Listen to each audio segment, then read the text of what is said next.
mas pinaigting na ang koordinasyon ng Philippine National Police, Commission on Election at Armed Forces of the Philippines bilang bahagi ng paghahanda para sa nalalapit na halalan sa Bangsamoro Autonomous Region in Muslim Mindanao.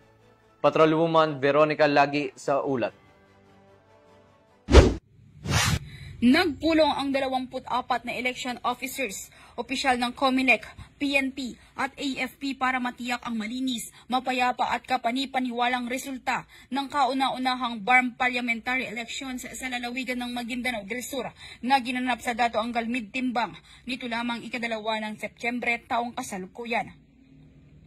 Pinangunahan ni Maguindanao del Sur Provincial Election Supervisor Attorney Alan Cadona ang naturang pagpupulong kasama si Provincial Director Police Colonel Salman Sapal at 61st Brigade Commander Brigadier General Edgar Catu.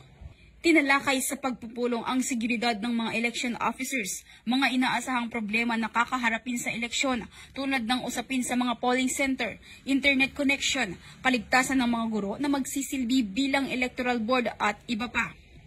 Layunin nito na mapag-usapan ang lahat ng hakbang upang maging matagumpay ang halalan at makamit ang zero election-related violent incident.